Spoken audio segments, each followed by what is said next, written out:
My first interaction with Kayla was on a dating site. The first text message that I sent to her was along the lines of, "Hey, I came across your account. It seems like that we're matching pretty good.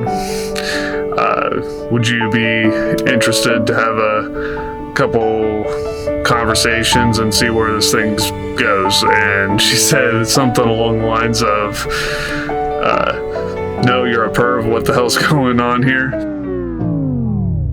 No, not exactly. She said, "Yeah, I think that we match pretty well in our bios. Let's continue to talk." I had done other dating apps for a little bit, and every time I would match with a guy, they always just wanted one thing, and I would move on. And I finally swiped on Bradin and we matched, and I remember he messaged me on there, and then eventually we exchanged phone numbers and decided to meet in person. I eventually build up the nerves to ask her, "Can we go out on a date? I'd like to meet you in person and actually see what you're like in real life." And for some reason, this lady that I fell in love with sent me her address over a text message to a person she's never met in person. I always get made fun of by everyone because I gave him my address to a complete stranger. But you know what? It worked out for me, so I don't want to hear it.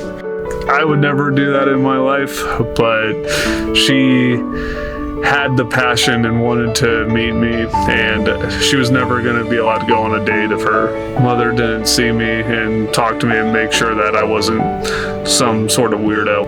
I start getting berated with questions by her mother. After the berating kind of subsided, she walks out from around a corner,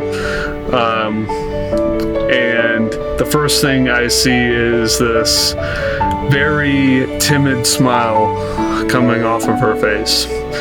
She was definitely nervous, that I could tell, and then I noticed her blue eyes, and everything just went downhill from there. I remember my mom did tell him before we left that he was not going to be able to get much out of me because I don't open up to people very easily, and I am very shy. But with Bradin, it was like we were instantly best friends. Even on the first day, we were roasting each other at the bowling alley and making fun of each other, and I talked to him even sitting down at Olive Garden like I've never talked to anybody else in my life. And that was a big thing for me because that doesn't happen very often. So we're sitting at this table. She confesses to me and says, "I don't think that I have ever opened up to someone this quickly as I've opened up to you." As we were driving home, there was more conversations about our days, what we have planned coming up next, and when's the soonest that we can meet again. I drop her off, and my heart sank because I couldn't wait until the next time I could see her, but I knew that the day was over and I wasn't going to be able to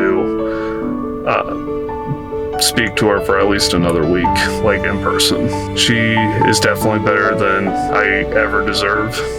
I will be grateful on my wedding day with her for the rest of our lives. I knew that he was the one for me